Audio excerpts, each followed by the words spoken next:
cerita juga tentang ginjal, jantung, dan pembuluh darah, sama nanti dia saluran cerna. Akan saya jelaskan yang bagian atas dulu ya, saluran cerna bagian atas.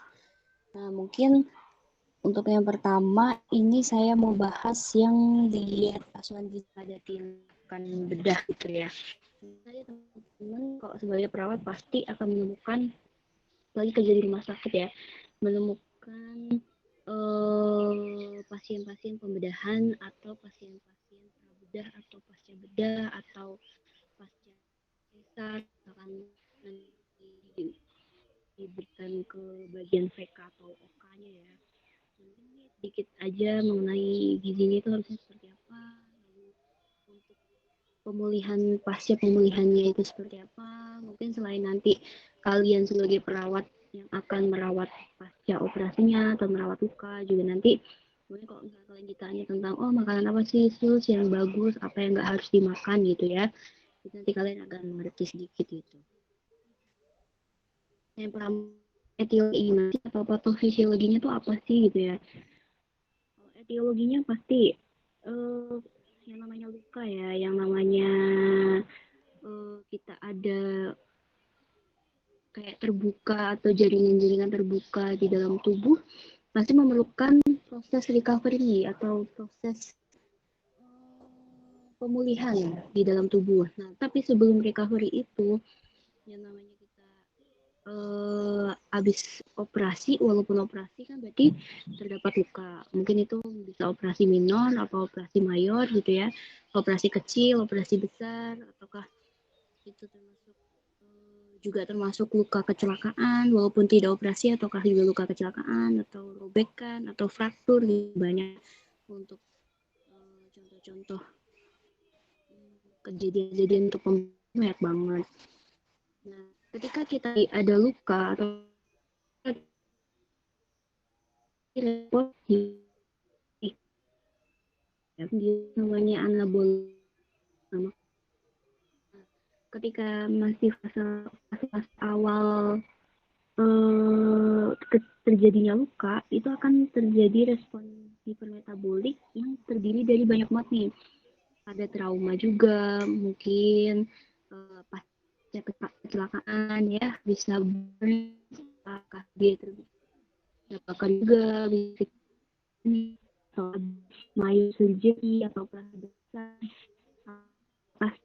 boleh juga fraktur tulang sampai bisa dikatakan sebagai sindrom yang benar-benar metabolik sampai kesusahan, sampai sebenarnya penurunan kesadaran seperti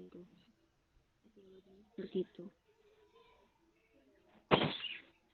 Nah, nanti di hipermetabolik ini nanti akan ada fasenya nih, ada fase F, ada fase flow. Dimana kalau fase itu yang namanya orang baru sehabis pasca bedah itu akan terjadi hipovolemia atau penurunan volume darah dalam tubuh, shock dengan jadinya mungkin keadaannya atau banyak atau kekurangan oksigen sel tubuh, penurunan tempat tubuh bisa, atau penurunan jantungnya, dan penurunan dari konsumsi oksigen dalam sel. Nah, nanti terjadi selama 24 sampai 48 jam pertama nih di dalam pasca bedah tuh ya. Jadi biasanya kalau misalkan 24 sampai 48, apalagi kalau misalnya dia termasuk operasi mayor ya, pasti terjadi penurunan kesadaran, lalu body temperaturnya pasti dingin gitu ya. Beberapa pasien kalau misalkan kalian pernah lihat saudara atau lihat keluarga gitu yang setelah habis operasi sesar, pasti suhu tubuhnya itu merasa dingin gitu ya. Nanti ketika termasuk flow, kalau tadi kan di fase kan kabutnya banyak ya, perombakan dan energi dalam tubuh itu gitu kan, untuk memperbaiki hipermetabol tadi gitu ya.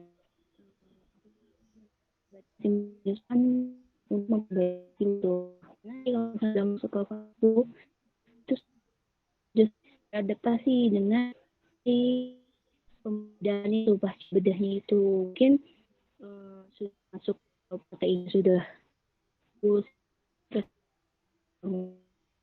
bagus, sudah mendapatkan di reparasi jadi bagus, Ibu,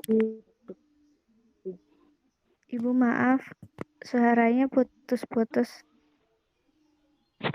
Oke, mungkin hilang benar ya.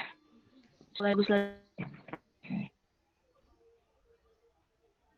Halo, halo. Udah, Bu. Sip. Bisa mendengar berarti ya sekarang.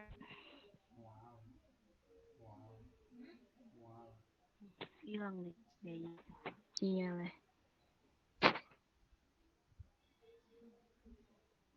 Bisa mendengar?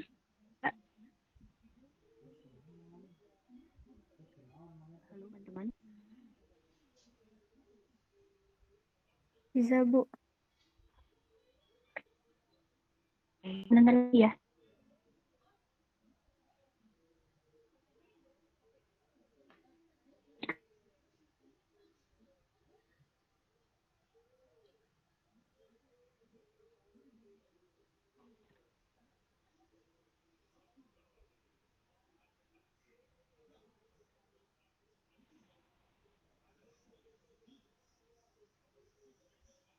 Sudah bisa mendengar semua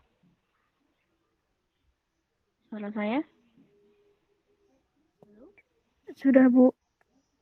Oke, lanjut ya berarti ya. Iya, Bu. Oke.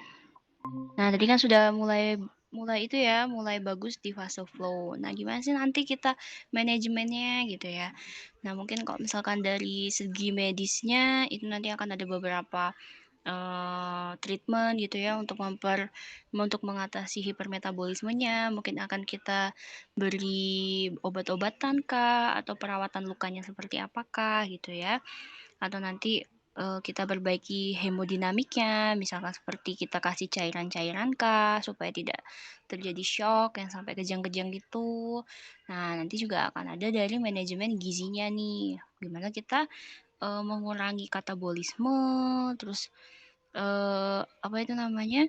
Memberikan energi yang cukup ketika terjadi katabolisme dan untuk menutupi kerusakan jaringannya gitu ya.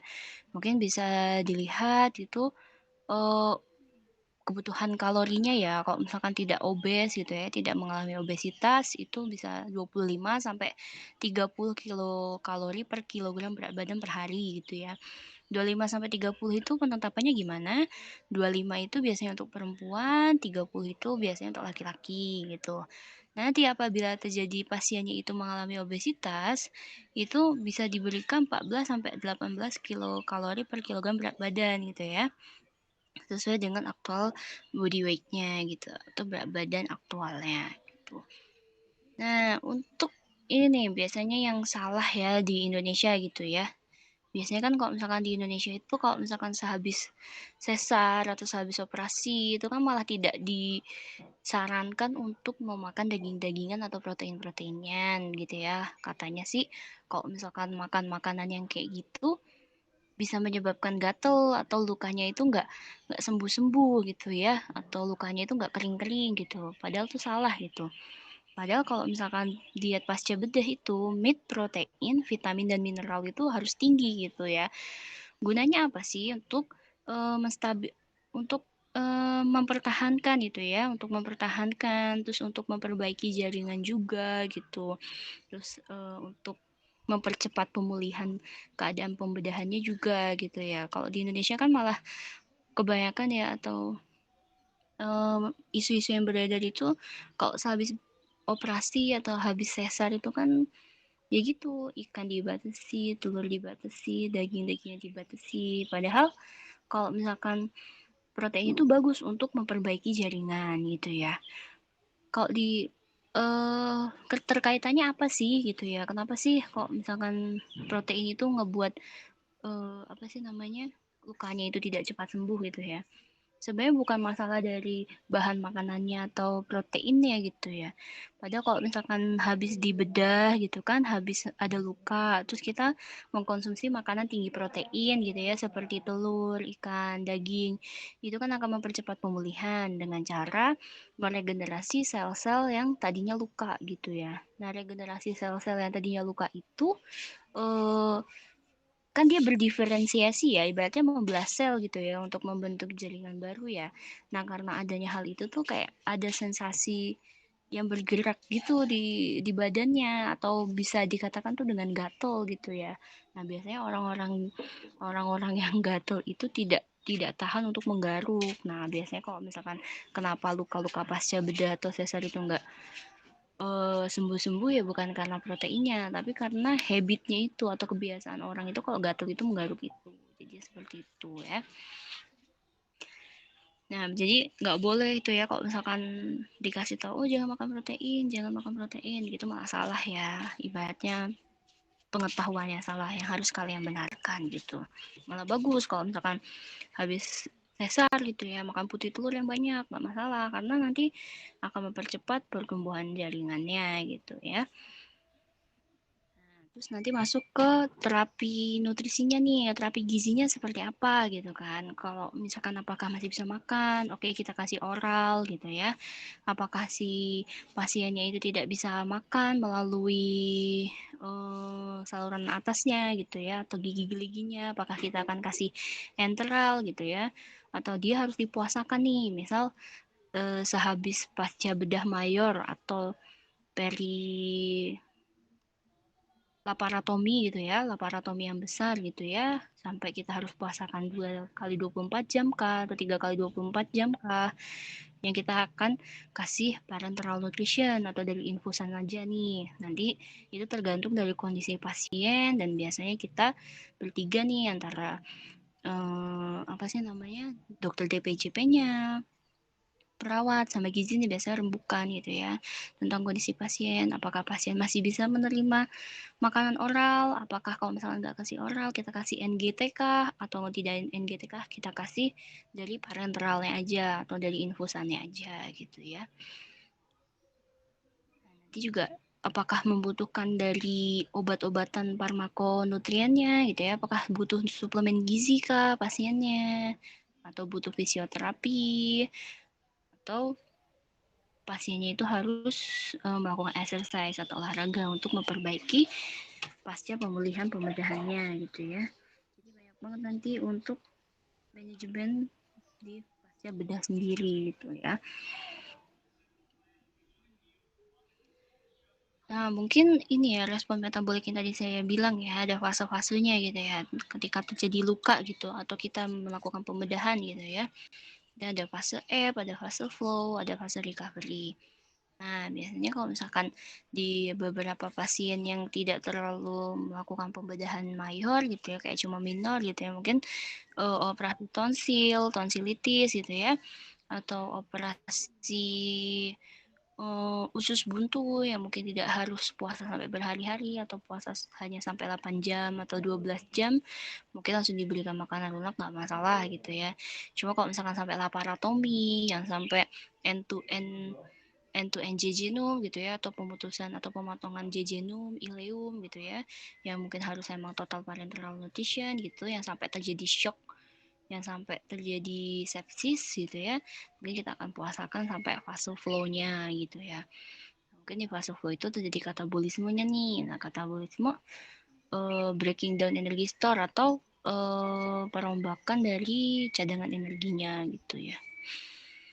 Sebentar ya teman, baterai saya habis, saya harus mengecas dahulu. Iya, Bu.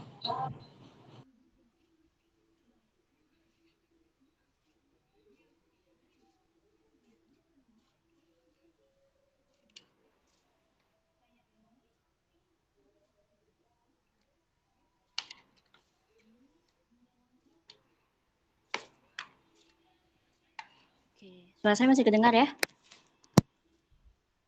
Masih, Bu. Oke. Nah, kalau misalkan di fase ebb atau fase shock nih, fase selanjutnya. Nah, ini ya, ada fase-fase di respon metabolik ya. Nah, kalau misalkan di fase ebb itu, durasinya tuh sampai 24 sampai 48 jam pertama nih, setelah dia pasca bedah gitu kan. Nah, biasanya di sini itu volume, terus energi itu volume cairan dalam tubuh ya maksudnya, cairan dalam tubuh, lalu energi-energi dalam tubuh tuh benar-benar lagi pasca shock atau dia tidak berfungsi sama sekali gitu. Jadi basal metabolic rate-nya atau kebutuhan energinya menurun, temperatur menurun gitu ya, oksigennya menurun, terus hipokalemi gitu.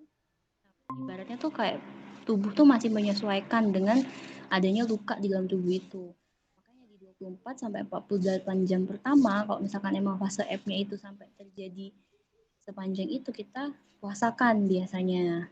Biasanya kalau misalkan ini di bedah mayor gitu ya.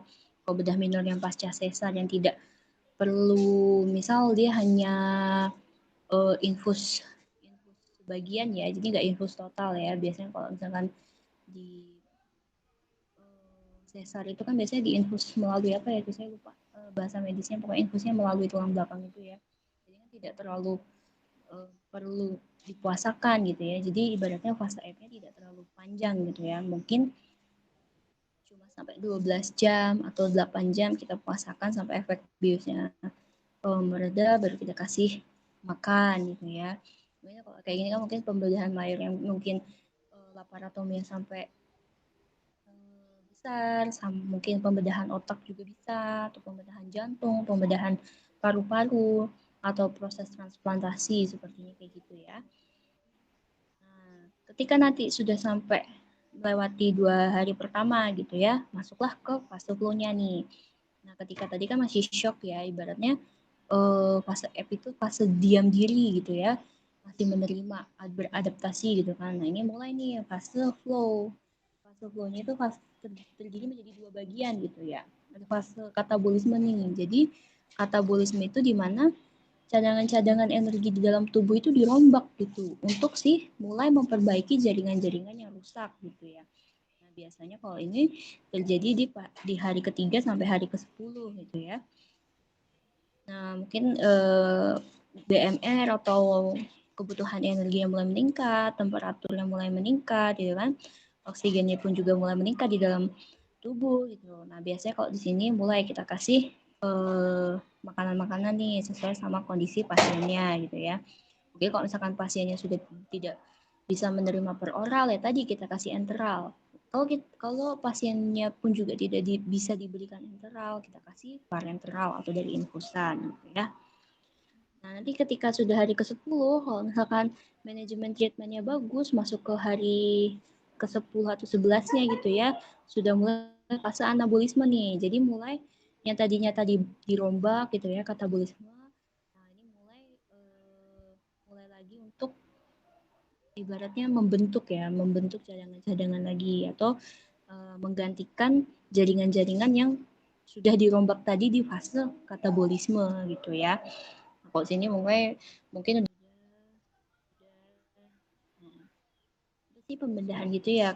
Pembedahan itu ya prosedur gitu ya, prosedur bedah yang dilakukan untuk menegakkan diagnosa, perbaikan, perawatan organ dan jaringan. Pasti udah tahu ya ibaratnya di bedah itu pasti ada masalah. Nah, masalahnya itu tergantung nanti apakah pembedahannya tuh banyak banget ya, mungkin sub spesialis pembedahan pun juga banyak nanti bisa kalian temukan ketika kalian lapangan. Nah, mungkin kalau misalnya tadi ada fase-fase ini bisa dikatakan ke bedah mayor ya, yang fase-fase tadi. Mungkin kalau bedah minor ya kayak cuma tonsilitis, appendiktomi, ya kayak gitu-gitu kan tidak terlalu perlu signifikan yang parenteral nutrition banget kalau misalkan emang belum sampai terkena sepsis yang terlalu parah ya, shock yang terlalu parah. Ini mungkin jarang terjadi di pasien-pasien kayak gitu. Kecuali appendiktomi dengan ulcerasi atau appendiktomi dengan ibaratnya lukanya itu udah kebuka banget atau sudah terjadi pembusukan di dalam organ tubuh ya, mungkin itu beda lagi gitu ya. disertai dengan laparotomi, itu kan beda lagi ya. Nah, nanti kalau misalkan bedah mayor gitu ya, memiliki respon metabolik yang kompleks dan melibatkan mekanisme metabolisme yang tadi sudah saya jelaskan gitu ya. Apakah nanti pasien kritis, nanti pasien trauma gitu ya, apakah nanti masuk ICU kah gitu. Nanti kalau misalkan di pasien ini masuk ke critical ill ya, jadi pasien-pasien dengan penyakit yang kritis gitu ya. Ibaratnya dipantau selama 24 jam gitu ya, 24 per 7 hari, 7 hari per 30 hari dalam 1 bulan gitu ya. Jadi sedikit saja ada perubahan TTV-nya, ya kita harus tahu gitu ya. Jadi kalian akan lihat lah pokoknya seru kalau misalkan di bangsal ICU tuh. Jadi dengan suara-suara alat pemantau TTV yang selalu bunyi ya 24 jam gitu ya.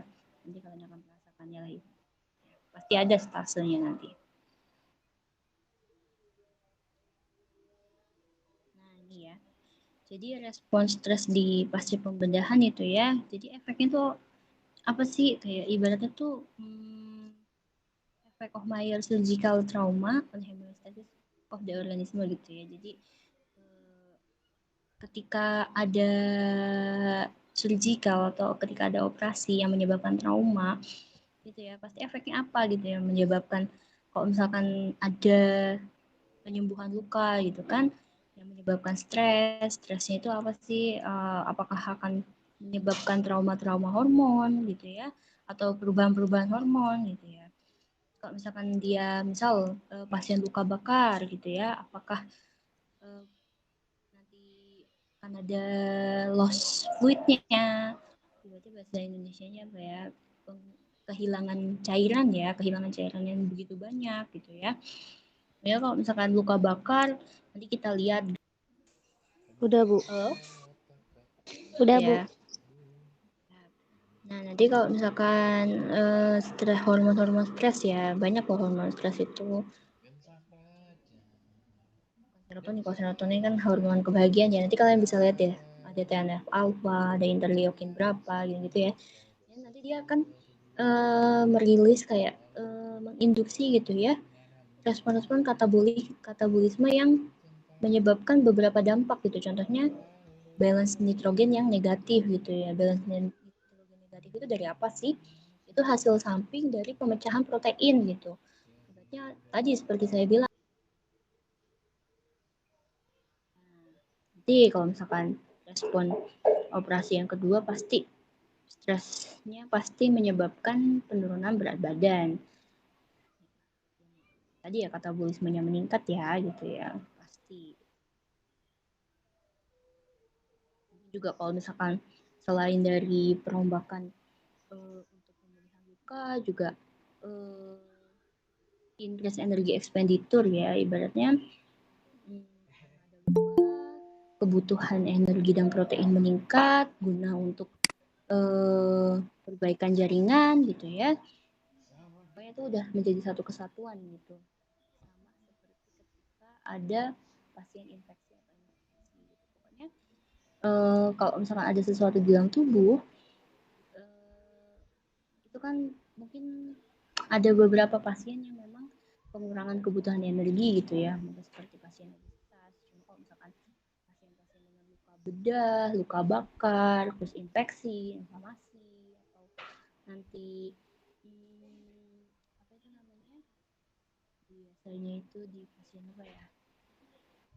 Oh ya, pasien-pasien yang viral infection, bacterial infection, pasti tuh nanti dietnya, kalian pesen dietnya itu pasti TKTP atau TETP gitu ya.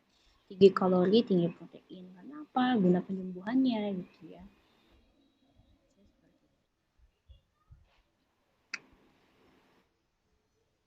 Nah, ini respon yang ketiga ya, ibaratnya. Nanti kalau misalkan ada perombakan ya atau katabolisme protein tadi ya, itu pasti menyebabkan otot-otot dalam protein otot di dalam protein di dalam otot itu kan akan dirombak gitu ya. Ini akan menyebabkan apa nih? Bisa menjadi loss berat badan, turun berat badan gitu ya. Atau nanti Biasanya kalau misalkan sintesis protein di dalam hati atau nanti penurunan sistem imun biasanya karena tadi perombakan protein menjadi glukosa melalui gluconeogenesis gitu ya. Kalau misalkan bedanya kalau kita diet dengan bagus gitu ya, dietnya sesuai sama aturan, yang dirombak itu lemak bulan. Cuma kalau dalam pasien-pasien pasca bedah ini yang kita rombak bulan itu biasanya protein karena fungsinya lebih ke protein untuk memperbaiki jaringan imun. Kalau misalkan lemak kan biasanya langsung jadi energi untuk penyembuhan biasanya protein. Makanya kalau misalkan ada pasien-pasien pasca bedah atau pasien-pasien luka habis post sesar gitu ya, post SC gitu ya, silahkan kalian himbau gitu untuk makan makanan yang dengan energi atau dengan protein tinggi, lauk pauk gitu ya, hewani. Terus lebih bagusnya lewat hewani dibandingkan nabati gitu ya, karena bioavailabilitasnya lebih bagusan yang protein hewani dibandingkan protein nabati. Nah, ini diet pada tindakan bedah ya. Nanti ada praoperatifnya nih. Biasanya sih puasa ya kalau misalkan sebelum operasi ya. Supaya nanti tidak ada makanan-makanan yang delay di dalam gastro di dalam GI tract-nya, ibaratnya gastrointestine tract-nya gitu ya. Supaya kalau dibius total gitu ya, pasti semua fisiologi atau semua sistem di dalam tubuh kan juga melemah gitu ya. Jadi kalau misalkan belum dipuasakan, nanti mungkin ada sisa-sisa dalam GI tract-nya gitu ya. Atau nanti juga akan mempengaruhi dari si mungkin dia DM gitu ya, mempengaruhi nilai-nilai laboratoriumnya sebelum pasca bedah gitu ya. Oke, biasa kalau misalkan sebelum pasca bedah kita puasakan nih minimal 8 jam tergantung dengan si tindakannya gitu ya. Mungkin ada yang lebih, ada yang bisa kurang. Tapi biasanya minimal 8 jam, 6 sampai 8 jam ya. Nah, jadi selama operasi pasti nanti malnutrisi ada, inflamasi ada gitu ya. Resiko stresnya juga ada karena anestesinya gitu ya. Mungkin masih linglung, masih sistem-sistemnya pencernaannya mulai melemah gitu ya. Nanti pasca operasi nih, pemulihan segera dalam 24 jam. Nah, ini tergantung sama pasien dan pembedahan yang dilakukan. Mungkin ada beberapa pasien yang setelah pasca bedah dia masih dipuasakan gitu ya untuk melihat respon dari anestesinya gitu ya, apakah masih ada rasa-rasa biusnya gitu ya. Mungkin sistem pencernaannya belum kembali normal gitu, makanya kita puasakan. Atau pasien-pasien dengan pembedahan di lambung gitu, ya mungkin masih ada luka di lambungnya.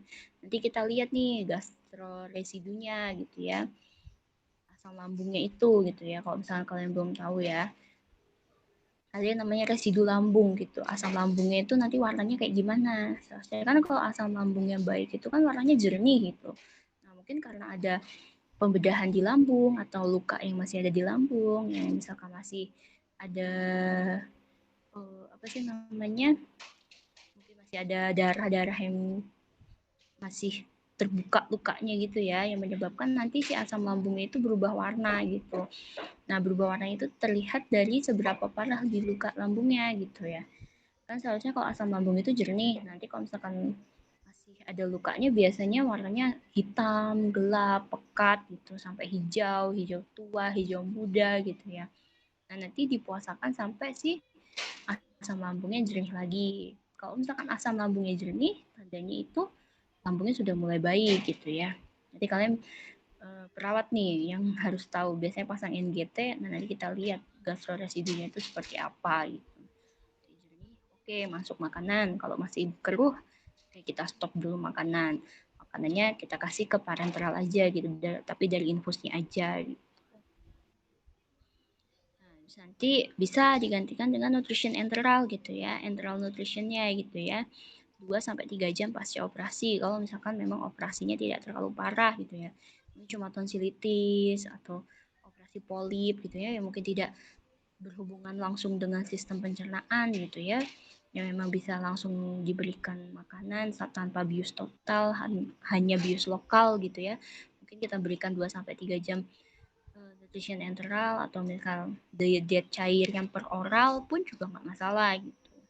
Jadi mungkin ini bakal kita komunikasikan gitu DPJP-nya, apakah sudah mulai bisa, dari spesialis anestesinya pun kayak gimana, apakah udah mulai bisa diberikan gitu. Biasanya kalau kita enaknya kalau misalkan ada spesialis gizinya atau spesialisnya sudah mengerti tentang kondisi pasien, ya kita tinggal ngikut nih. Biasanya pasiennya dipuasakan atau pasiennya dikasih apa, biasanya kita tinggal ngikut.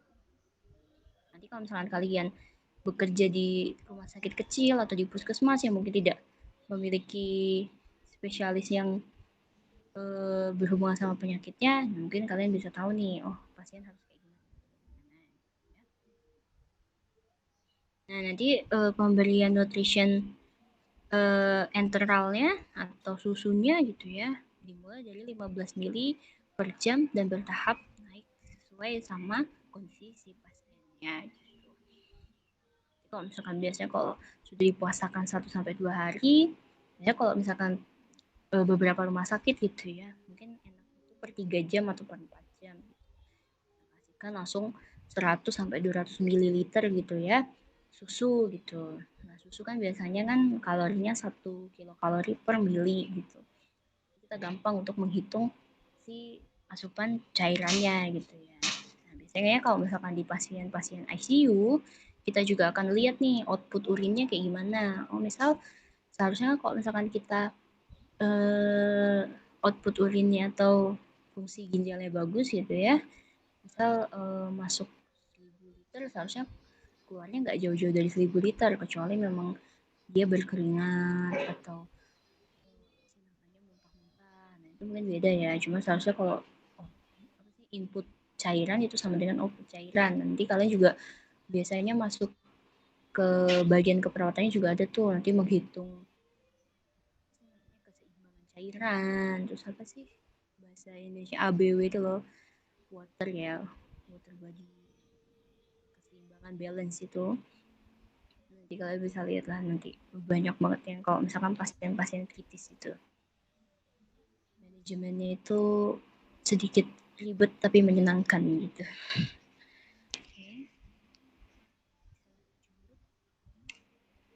Nanti asesmen gizinya tuh kayak gimana gitu ya. Kalau misalkan emang operasinya GGI tract, apakah nanti ada efek-efek sampingnya kah, atau ada sign symptomnya kah, atau ada keluhan, ada gejala gitu ya. Antropometrinya nih jangan lupa selalu diukur gitu ya. Tapi biasanya kalau misalkan di rumah sakit, dari UGD udah diukur gitu ya, sebelum masuk ke pembedahan itu pasti di UGD itu, di asesmen UGD, di asesmen keperawatan di UGD pasti menentukan berat badan, tinggi badan, itu biasanya udah ditulis. Ya. Ini gunanya apa sih? Ya gunanya kalau misalkan memang habis pasca pembedahan, kan kita harapkan tidak ada terjadinya penurunan berat badan gitu ya, akibat penyembuhan lukanya. Nanti kita bisa lihat, oh ternyata hasilnya turun berat badan segini dalam waktu segini gitu ya. Berarti kita harus ngapain nih? Apakah harus nambah makanan kah? Harus tambah proteinnya kah? Gitu ya. Jadi dari labnya, albuminnya bagus enggak? HB-nya bagus enggak? Transferin gitu ya, cadangan Fa di dalam tubuh bagus tidak gitu ya. Karena apa? Ini dari pembedahan nanti akan ada luka, akan ada loss dari darah gitu ya. Jangan sampai pasien setelah pembedahan HB-nya anjlok gitu ya, yang menyebabkan shock gitu ya. Shock volume yang bisa sampai kejang, sampai kematian gitu. Kan memang ada hal-hal seperti itu, dari makanannya kan harus apakah ditambah gitu kan, apakah harus tambah yang zat besinya, apa harus ditambah suplemen zat gizinya gitu. Terus sampai apakah kita perlu tindakan transfusi darah kah? Juga keadaan umumnya seperti apa, klinisnya, apakah irama jantungnya bagus gitu ya. Makannya setelah operasi, apakah ada kesulitan makan, kesulitan ngunyah gitu ya, mual, muntah, nyeri.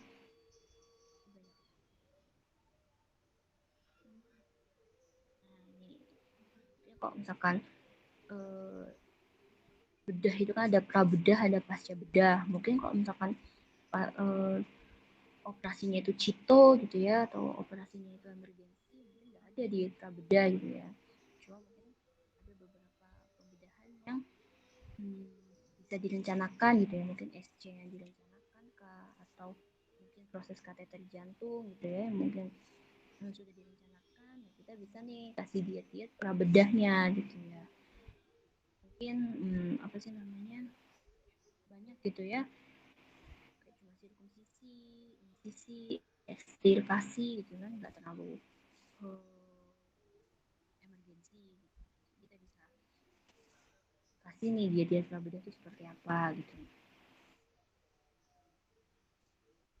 Ini dari ini ya, kurang saya masukkan gitu ya. Nah biasanya kalau diet prabedah itu masuk ke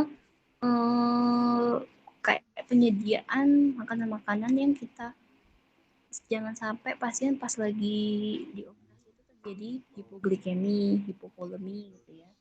Makanya apa sih namanya, kita berikan makanan-makanan yang tinggi protein juga, tinggi energi juga gitu.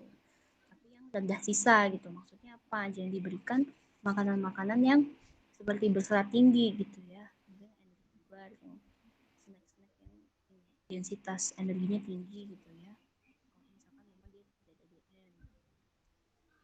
Jadi ketika sudah menjelang hari H operasi, apakah harus dipuasakan kah? Puasanya itu dari jam berapa sampai jam berapa? Nanti kita berikan makanan sebelum benar-benar sebelum dipuasakan gitu. Karena apa?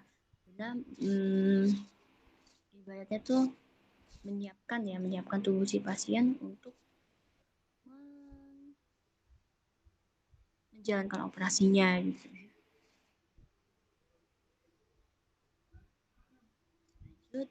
Nah, kalau ini untuk pasca bedahnya ya. Tujuannya apa sih?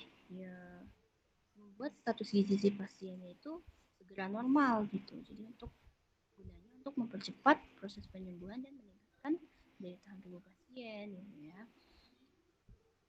Contoh-contohnya apa sih? Seperti memberikan kebutuhan dasar gitu ya. Cairan, energi, protein gitu. Tinggi energi, tinggi protein. Nanti cairannya juga dilihat gitu ya, output urinnya seperti apa, terus kondisi lukanya seperti apa gitu kan. Terus untuk menggantikan kehilangan protein, glikogen, besi, serta memperbaiki ketidakseimbangan elektrolit cairan gitu. Mungkin pasiennya menjadi shock gitu ya, ada hipovolemi kan, langsung nih misal RL berapa volt, atau kita berikan aspirin kah, atau kita kasih dextrose kah Ibu, gitu ya. suaranya Ya, putus-putus. oke, padahal suara kalian jelas kok ini. Ini Kita mulai putus-putus. lagi. Bisa lagi dengar? Iya, Bu, udah. Oke. Kita biasa kalau misalkan perawat sama gizi, kalau misalkan ketemu sama DPJP-nya enak, oh kita tinggal ngikutin mereka gitu ya. Tapi mungkin kalau misalkan DPJP-nya kurang telaten gitu ya, kalian sebagai perawat yang harus kasih tahu gitu ya. Mungkin keadaan biokimia atau keadaan tahu biokimia kan ibaratnya status itu hasil labnya ya, hasil labnya itu harus kalian kasih tahu gitu ke dokter DPJP-nya gitu ya. Mungkin setiap berapa jam habis cek lab gitu, terjadi penurunan Fe, nanti kalian laporkan gitu kan, apakah ini harus ada pemberian gimana-gimana nih dok gitu ya. Jadi harus kalau di ICU sih seperti itu gitu ya, suka dukanya di ICU kayak gitu, harus 24 jam stay handphone gitu. Itu untuk memperbaiki dan mencegah hal-hal yang tidak diinginkan di pasca pembedahan. Nah ini syarat-syarat diet bedahnya gitu ya.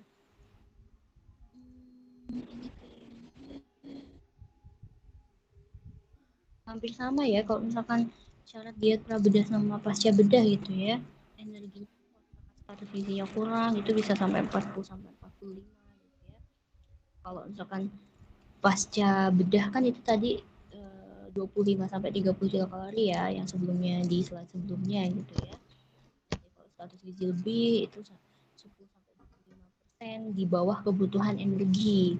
Misal kalian sudah ngitung nih menggunakan rumus gitu ya. Oh, kebutuhannya segini 2000 kalori gitu ya. Tapi dia jadinya kalian harus kurangi 10 sampai 25% gitu dari kebutuhan energinya. Nah, 10 sampai 25% ini tergantung dari kondisi pasiennya gitu. Kalau misalkan memang pasien yang membutuhkan energi yang cukup karena tidak terjadinya penurunan berat badan yang tidak diinginkan, ya 10% nggak masalah. Cuma kalau misalkan memang pasiennya obesitas pakai banget, ya mungkin 25% nggak masalah ya. Nah, status gizi baik, ya biasa normal ya dia kebutuhan energinya ya. Nanti ditambah dengan tingkat stres gitu ya. Tingkat stresnya maksudnya stres apa sih? Stres metabolik tadi gitu. Jadi ditambah lagi 15 sampai 30% dari kebutuhan energi yang sudah dihitung gitu ya. Proteinnya tuh tinggi ya. 1,5 sampai 2 gram per kilogram berat badan per hari. Kalau misalkan status gizinya lebih itu proteinnya normal gitu ya, 0,8 sampai 1 gram per kilogram berat badan per hari. Jadi kalau normalnya pemberian protein itu di manusia ya, kalau misalkan gizinya baik itu 0,8 sampai 1 gram. Nah, mungkin kalau rendah protein kita berikan 0,6 sampai 0,8. Nah, kalau tinggi protein biasanya kita kasih di atas 1,2 gitu ya.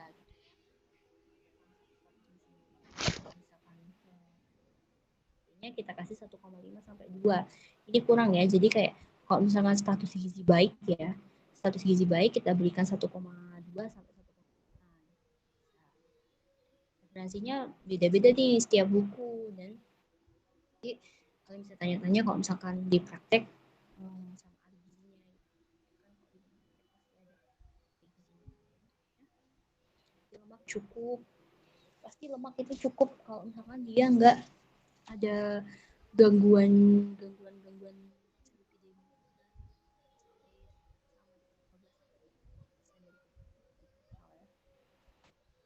karbohidratnya juga cukup, jadi sisa dari protein sama lemak nanti kita kasihkan ke karbohidrat.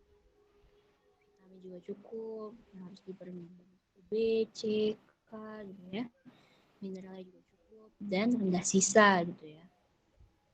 Jadi saluran cerna itu mudah bersih, jadi tidak BAB atau BAK saat operasi. Juga kalau misalkan rendah sisa itu, maksudnya rendah sisa gini ya teman-teman ya. Kadang ada serat larut air, ada serat tidak larut air. Rendah sisa itu gini. Kadang kalau misalkan kita dikasih diare itu kan, oh jangan kasih yang serat-seratan gitu. Serat yang apa dulu nih gitu. Kadang banyak teman-teman sejawat gitu ya, yang ibaratnya tenaga medis gitu ya, tidak mengetahui nih sebenarnya ada serat juga, serat-serat yang larut air gitu.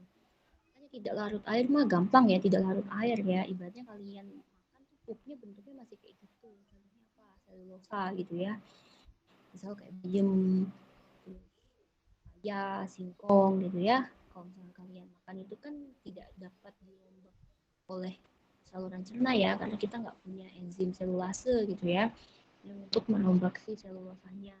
Itu memang tidak disarankan untuk pasien-pasien pasca bedah, apalagi bedah di bagian sistem pencernaan gitu ya. Kenapa? Ya dia membentuk si feses gitu. Takutnya kan kalau misalkan selulosanya belum bisa menerima gitu ya, malah dia terlalu bekerja keras gitu ya, yang akhirnya membuat si penyembuhannya rendah sih. Ini maksudnya gini, oke kita kasih serat nggak masalah, cuma serat yang larut air. Contohnya apa? Pektin, atau kita kasih sayur-sayuran yang memang serat larut airnya tuh banyak. Contohnya apa? Labu siam gitu ya. Labu siam kita makan nggak ada sisanya. Gitu. Kebanyakan serat larut air bisa diserap tubuh. Gitu. Terus apa nih dari buah-buahan, misalnya apel, pisang, inulin gitu ya. Dia dalam seratnya itu dalam bentuk inulin. Dia tidak meninggalkan sisa. Gitu. Bagus gitu ya untuk pasien-pasien yang memang membutuhkan serat tapi tidak menimbulkan sisa gitu. Kita bisa lihat ya, soluble fiber sama insoluble fiber lagi biasanya banyak nih referensinya. Google gitu ya. Nanti kalian juga lihat nih pasien diare itu juga kayak gitu. Ya. Jadi diare biasanya masih ada nih beberapa yang ngasih bayam karena bayam itu masih memiliki serat-serat larut air yang banyak dibandingkan serat-serat yang tidak larut air gitu ya. Jadi kalau misalkan bayam terus di blender itu nggak masalah untuk pasien diare sebenarnya gitu. Cuma mungkin ada beberapa spesialis yang tidak menyarankan ya karena mungkin beliau menganggapnya banyak serat tidak larutnya dibandingkan serat larutnya. Banyak kalau gizi itu luas gitu ya. Jadi apa sih namanya? Menurut penyakitnya seperti apa, terus menurut bahan makanannya pun seperti apa. Jadi seru. Lanjut. Nah ini, kalau yang kalian tanya ya gimana sih kita menghitung kebutuhan ya, sebenarnya banyak banget rumusnya gitu ya. Ada rumus Aspen, ada rumus Mifflin, ada rumus American College, ada rumus Penn State, ada rumus Eaton-Jones, Swinamer gitu ya. Banyak banget. Cuma biasanya kita pakai itu kalau nggak Mifflin, kalau nggak Harris Benedict nih. Ini kurang Harris Benedict. Cuma kan ini kan untuk pasien critical ill ya atau pasien-pasien pasca bedah ya. Nah, biasanya kita kasih yang Mifflin gitu. Kalau Harris Benedict itu kan untuk pasien-pasien sehat gitu ya atau beberapa penyakit yang mungkin tidak parah gitu ya. Nah, contohnya ya perhitungannya ini seperti ini kalau untuk perempuan di Mifflin gitu ya, kalau misalnya di Mifflin ya. Ini Mifflin. Nah, untuk perempuan gitu ya 10 dikali dengan berat badan ditambah 6,25 dikalikan tinggi badan dikurang 5 dikalikan umur dikurang 161. Nah, untuk laki-laki 10 dikalikan berat badan 6,25 dikalikan tinggi badan dikurang 5 untuk dikali umur dan ditambah 5 gitu ya. Nah ini nanti hasilnya dalam bentuk kalori gitu ya, kilokalori. Nah kilokalori bentuknya ini baru basal, ibaratnya baru kebutuhan fisiologisnya gitu. Nah di beberapa penyakit misal di pembedahan itu basal metabolisme itu ditambah lagi dengan faktor stresnya gitu ya. Faktor stresnya apa nih gitu? Karena dia misal ada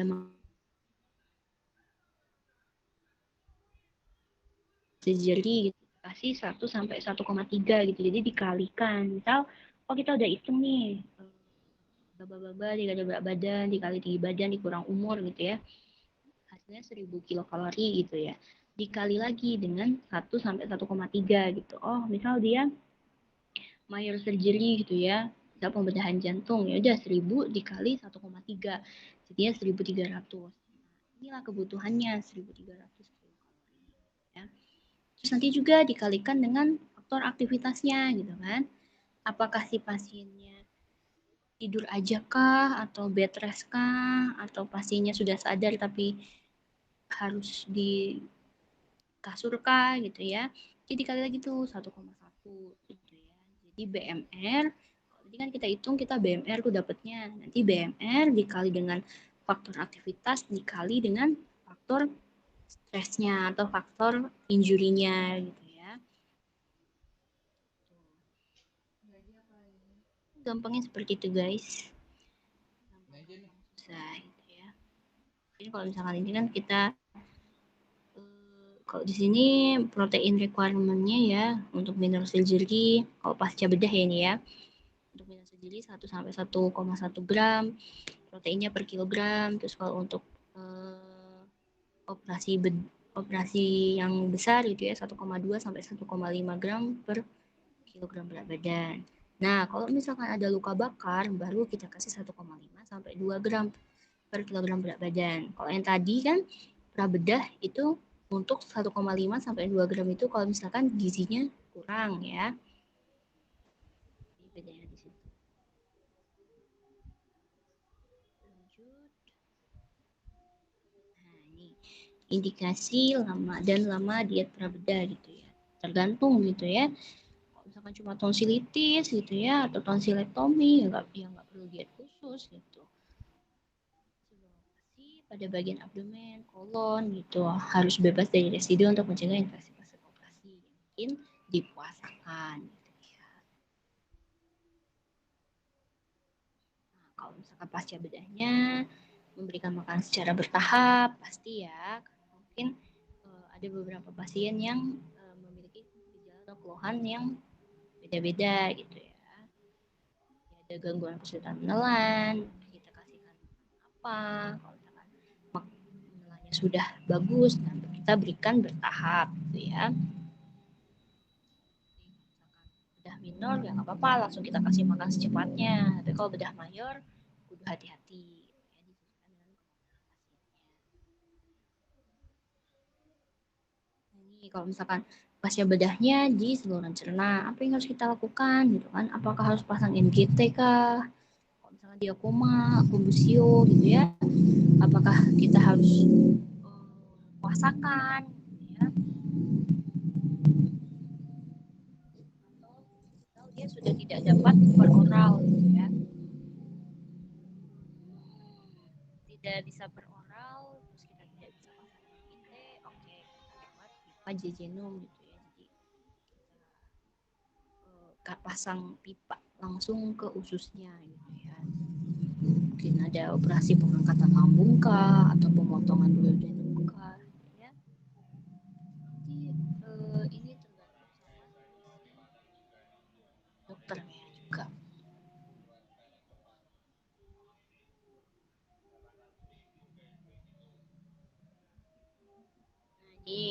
Ini tadi ya rutenya gitu ya. Misal kalau misalkan dia nggak bisa dikasih oral, apakah kita harus enteral? Kalau misalkan nggak dikasih enteral, apakah kita harus cuma kasih parenteral gitu ya? Harus dipuasakan. Tergantung dari kebutuhan kalorinya. Biasanya kalau misalkan parenteral, kalau puasa gitu ya, kalau parenteral doang gitu ya, biasanya nggak lebih dari 2 hari atau 3 hari gitu.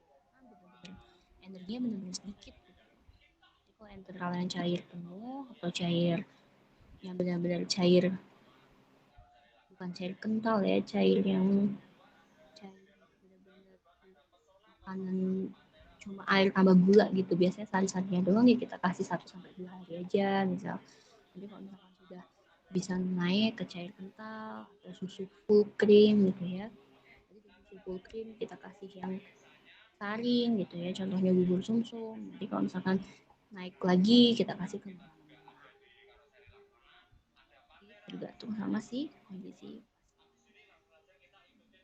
Nah, mungkin ini untuk diet pasca bedah. Ada yang mau ditanyakan dulu nggak? Enggak, Bu. Enggak, Bu. Kita lanjut ke kardiovaskuler ya.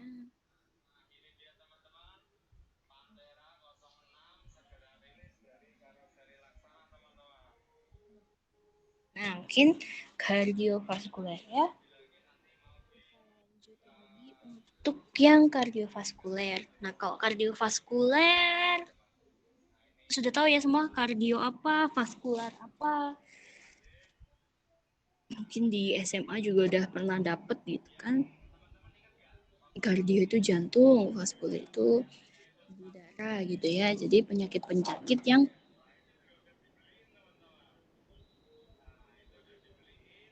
ada di mungkin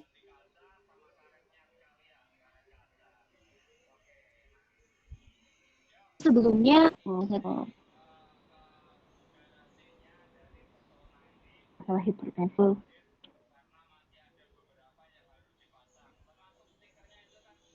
Jadi dietnya tuh satu, jadi 1 kah, 2, 3. Dia tergantung dari si stage 1, stage 2, stage 3, atau baru hipertensi.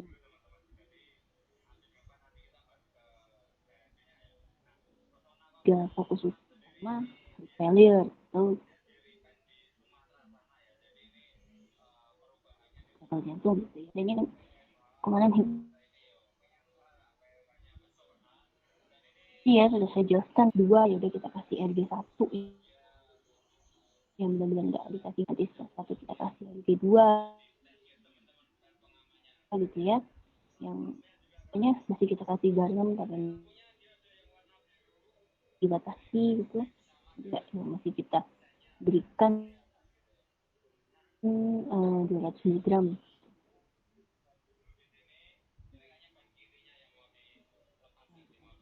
Pulmonary heart disease gitu ya, atau cirrhosis, ada atletis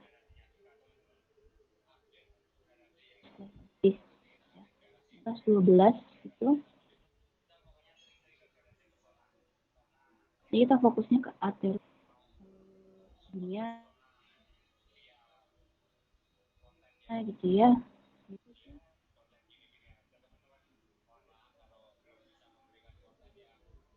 Jangan mendadak gitu ya. Biasanya kan banyak gitu. Bagian aterosklerosis atau stroke gitu ya, akibat apa sih aterosklerosis? Pernah dengar nggak? Baru dengar sekarang.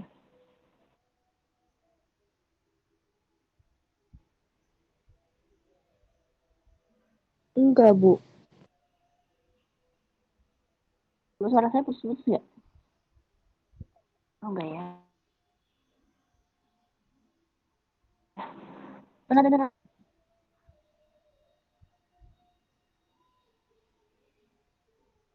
Ya.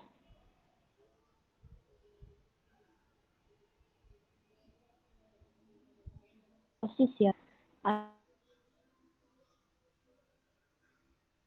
Persis itu ada lumut-lumut gitu. Bulu darah itu kan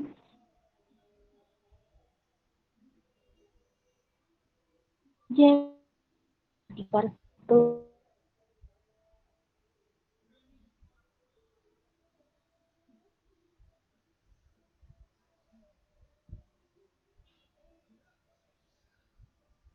dalam pembuluh darah.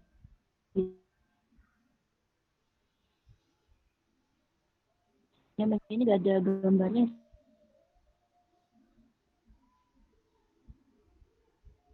Jadi kalau misalnya itu dalam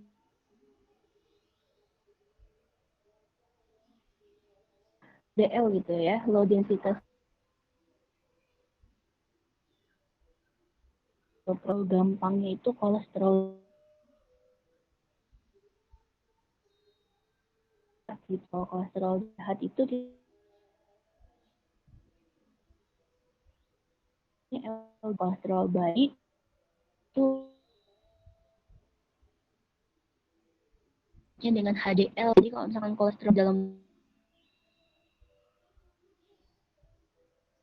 banyak macamnya gitu. L ada LDL, ada IDL. Nah, kalau misalkan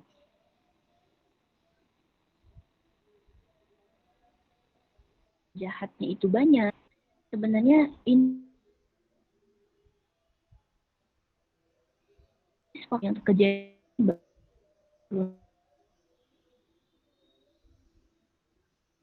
jadi kan kalau aterosklerosis ini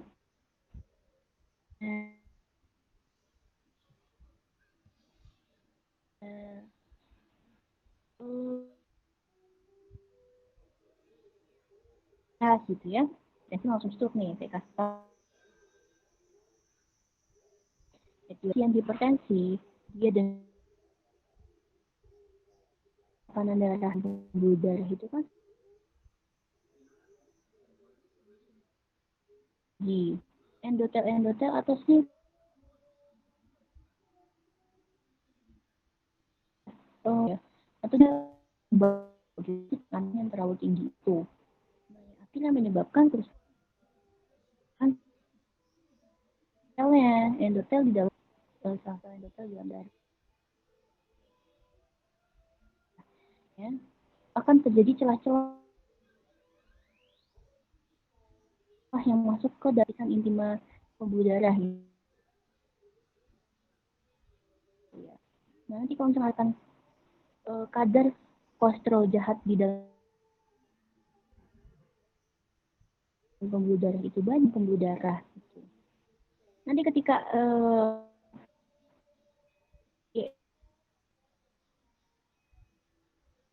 masuk ke dalam lap dari sel atau si limfosit gitu ya, di dalam bukan sel. Berarti benda asing ya, jatuhnya dia meresponnya sebagai benda asing, padahal dia LDL yang bentuknya si limfosit akhirnya dia makan, terus nanti melepaskan radikal bebasnya tadi. Putus-putus, Bu.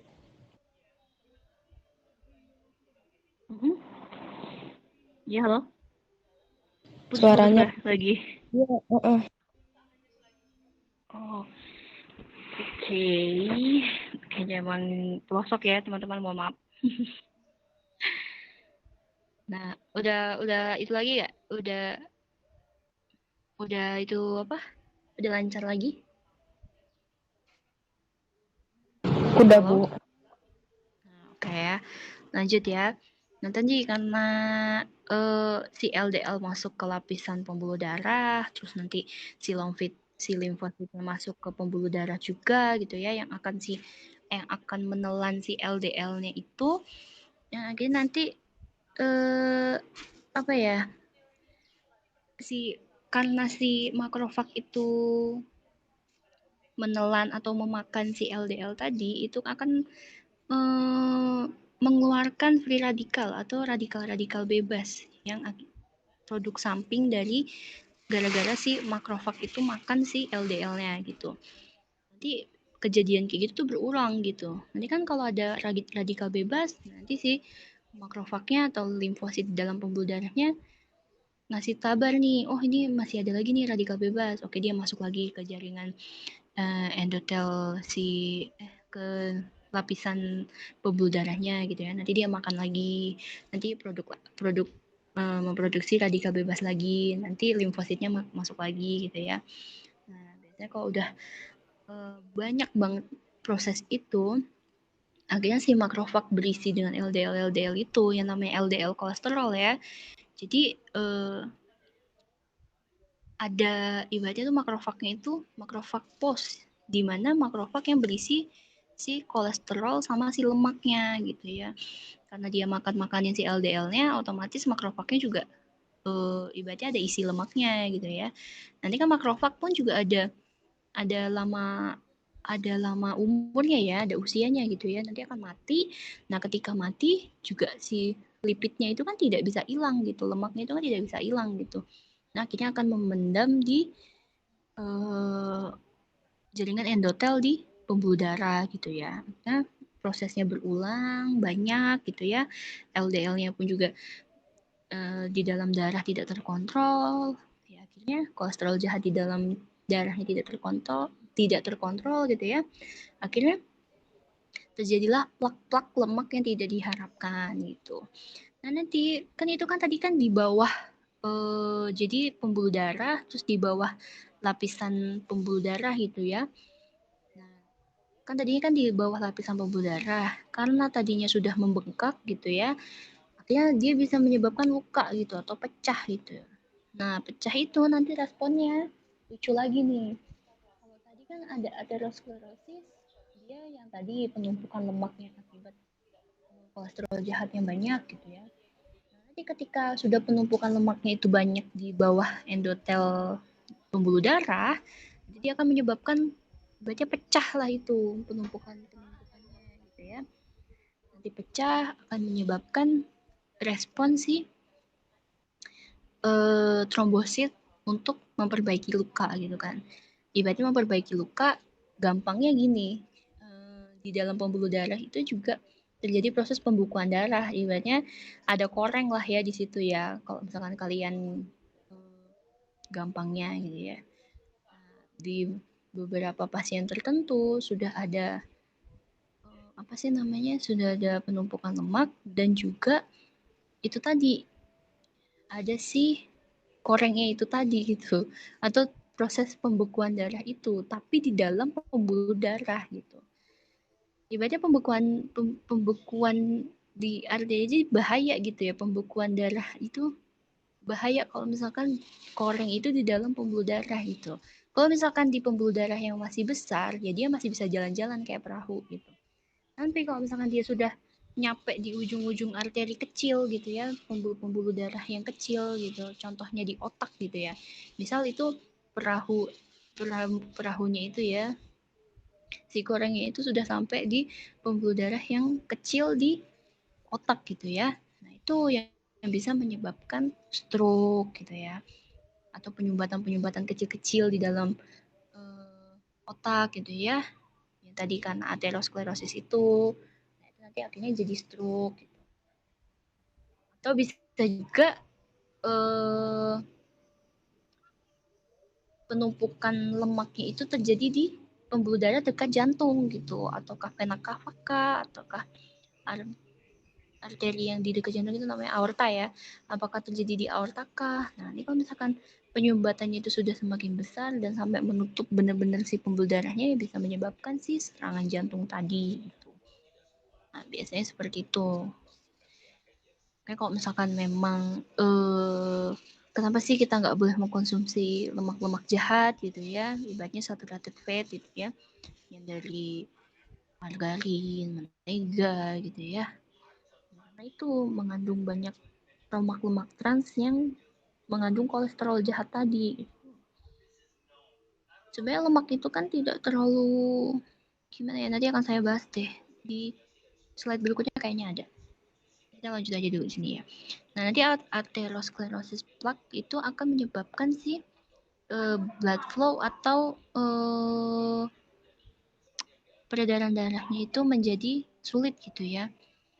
Nanti bisa menyebabkan coronary artery disease gitu ya, atau menyebabkan stroke tadi ya. Nah, ini etiologinya apa aja sih gitu ya? Obesitas pasti dibarengi sama ketidakseimbangan kadar kolesterol di dalam darah gitu ya, banyak gitu. Kolesterolnya tinggi, trigliseridnya tinggi gitu ya, HDL-nya turun, LDL-nya naik gitu ya. Terus dari makanan atau dari dietnya gitu ya, banyak mengkonsumsi lemak trans, banyak tinggi sodium atau yang menyebabkan hipertensi, sama diet rendah serat gitu ya. Karena serat itu bagus ya, serat apalagi serat yang saya bilang tadi gitu ya, serat larut air gitu yang biasanya di oat tuh. Biasanya tuh ada tuh quack tit oat itu ya, semacam produk itu ya. Yang ibaratnya gandum yang tinggi akan serat larut air gitu ya, yang akan menyerap bagus untuk kesehatan jantung gitu. Maksudnya memang benar gitu. Emang ada beberapa penelitian ya, saya nggak ngerti kalau untuk produknya ya. Tapi kalau untuk penelitiannya itu memang benar kalau misalkan konsumsi serat larut air itu memang bagus untuk kesehatan jantung. Dilihatnya dari apa sih? Tadi kan saya udah bilang nih. Jadi kalau misalkan kolesterol itu kan tadi belum saya jelaskan ya. Kolesterol itu kan ada kolesterol baik, ada kolesterol jahat. Oleh kolesterol jahat itu, ya tadi dia tuh nggak jelas ibaratnya membawa kolesterol itu di dalam tubuhnya itu tidak terlalu jelas gitu mau kemana dan transport ibaratnya gini. Kalau misalkan kebalikan sama kolesterol baik, kalau kolesterol baik itu ibaratnya kan dia tinggi lipoprotein, tinggi proteinnya gitu ya.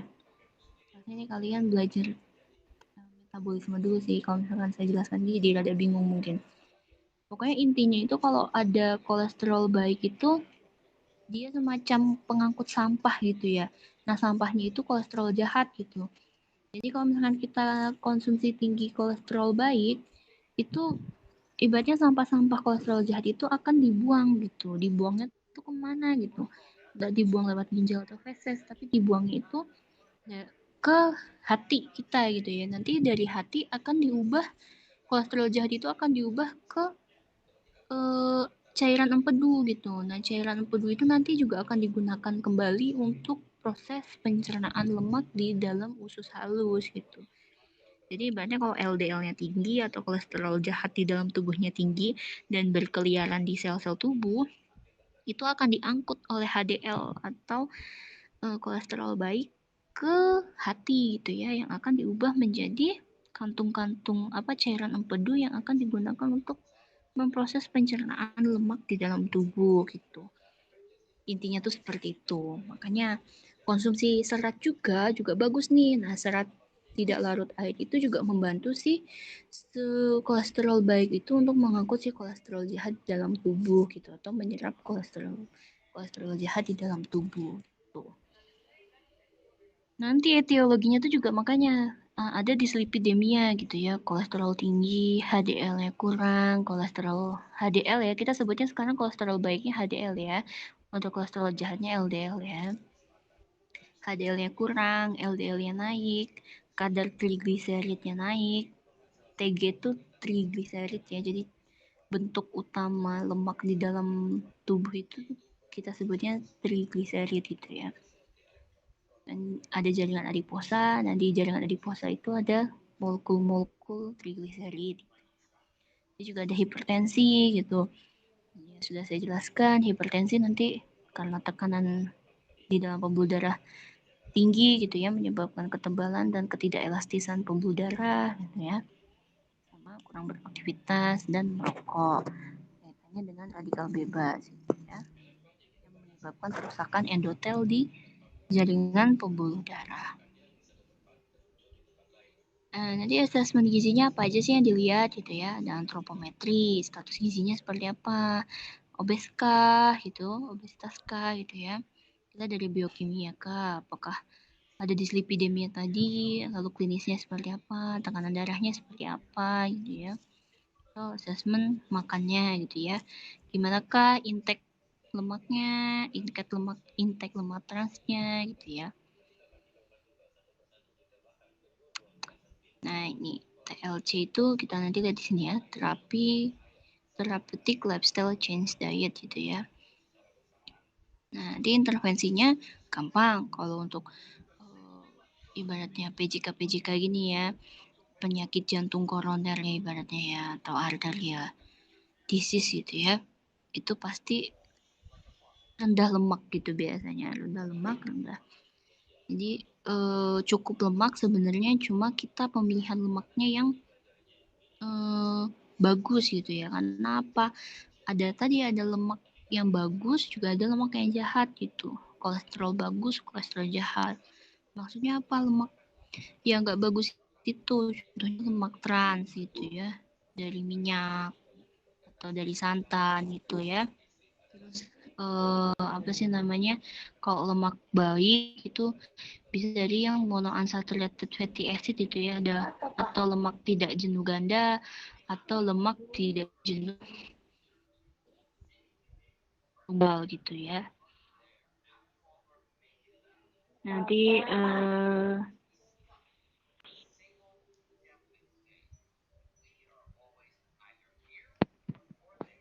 oke, bentar. Oke. Ini bisa sebenarnya kalau misalkan untuk jantung itu tuh rendah lemak tadi yang saya sudah bilang pertama, sama pemilihan dari sumber lemaknya yang harus kita kasih tahu gitu ya. Jadi nanti ada SFA, ada MUFA, ada PUFA gitu ya. Jadi ada lemak jenuh gitu. Ada lemak jenuh, ada lemak tidak jenuh. Mungkin kalian pernah dengar gitu ya. Lemak jenuh atau saturated fatty acid gitu. Jadi kita kurangi tuh kayak semacam produk-produk yang minyak kelapa sawit, mentega, margarin, santan gitu ya. Nah, jadi kita alternatif nih konsumsi ada yang buka pufla lemak tidak jenuh tadi, lemak tidak jenuh tunggal gitu ya, mungkin kelapa sawitnya kita ganti ke olive oil atau ke minyak kelapa murni gitu, atau virgin coconut oil atau minyak zaitun, atau nanti kita ganti ke konsumsi PUFA gitu ya, atau lemak tidak jenuh ganda. Itu biasanya kita banyak di produk-produk ikan gitu ya, kayak tuna, salmon gitu, unggas-unggas, daging jenuh gitu ya. Hanya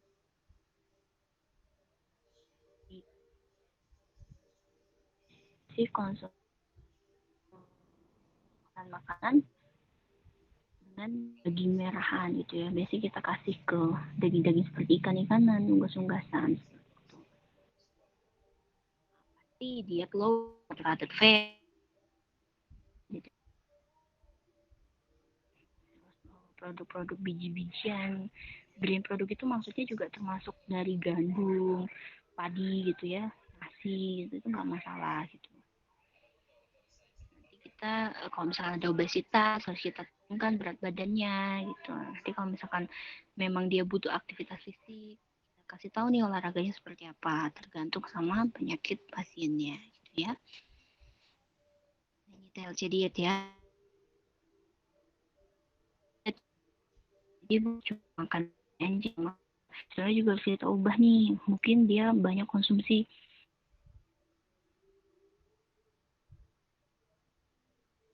jenis gitu ya, kita batasi.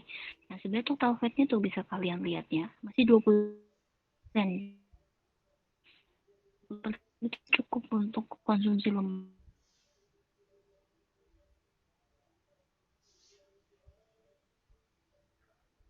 Yang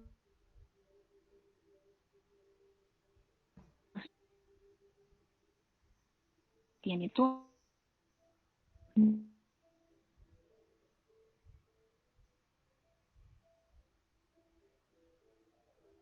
nah dari nabati gitu ya, atau plant sterol. Nah biasanya ini ada di tempe-tempe gitu, produk tempe, produk tahu ini biasanya banyaknya di tempe nih kalau misalkan kolesterol. Bagus nih kalau kita butuh kolesterol uh, yang tadi ya HDL ya, kolesterol baik ya. Contohnya itu di oat. Kalau di oat kan tadi masuknya ke soluble fibernya ya, atau psyllium yang di bawahnya lagi ya. Kalau plant sterol itu kalau di Indonesia tuh gampangnya tempe produknya. Nah, tadi soluble fiber ya, seperti psyllium gitu ya. Contohnya itu ada di oat atau di gandum. Nah, contohnya apa sih makanan-makanannya gitu. Nah, ini kalau misalkan daging-dagingan, ikan gitu ya. Mungkin kurang dari 1 serving per hari atau 5 oz per day gitu ya. Kalau 5 oz itu biasanya 1 serving aja gitu, atau sekali makan aja gitu. Nah, kalau misalkan telur kurang dari 2 butir kalau misalkan dia makannya itu pakai kuningnya. Cuma kalau putihnya tidak ada batasan ya, karena putih telur itu mengandung protein aja. Ya sebenarnya kan yang ada kolesterol itu kan yang kuningnya gitu ya. Atau 2 butir dalam sehari atau kurang dari 2 butir sehari gitu ya. Nah, itu produk susu yang low fat itu 2-3 nggak masalah. Terus nanti minyak gitu ya, itu 6-8 sendok teh gitu ya dalam sehari. Berarti kan ibaratnya berapa tuh? 3-4 sendok makan ya. Nanti whole grain gitu, biji-bijian itu nggak masalah, dibanyakin gitu ya supaya kita dapet si serat lauknya. Konsumsi buah sama sayur juga yang harus banyak gitu, guna meningkatkan konsumsi seratnya juga.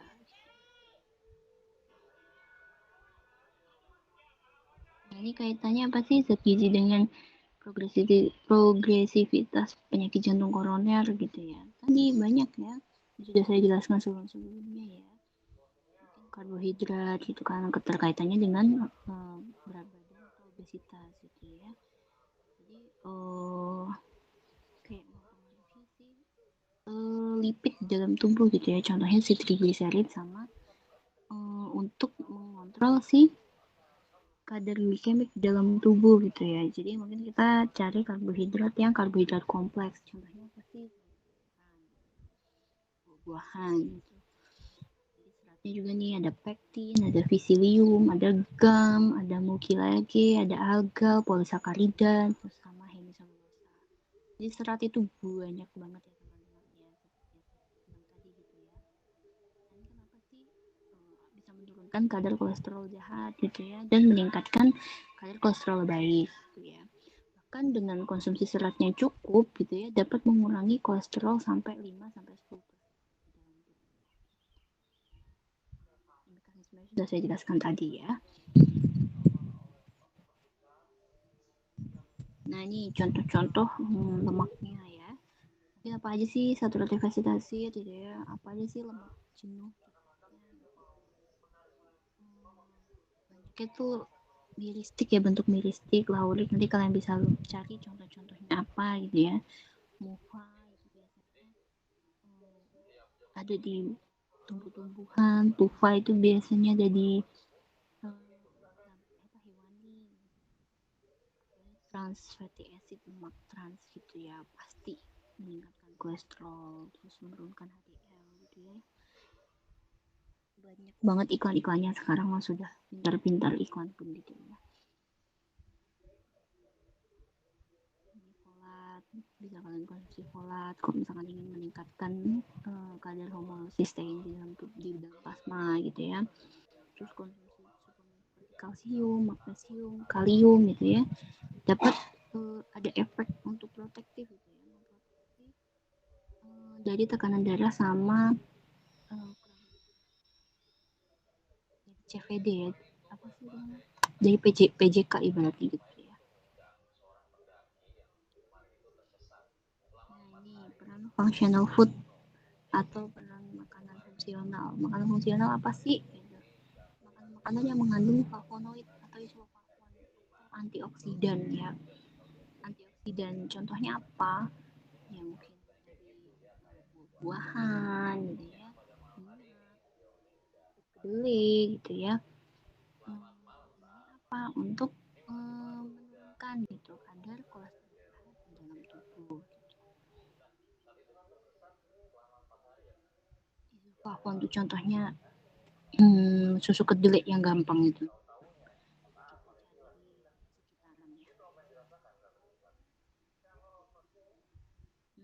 Nah, kalau misalkan kalau di hipertensi itu kan ada DASH diet ya, diet approach to hipertensi gitu ya.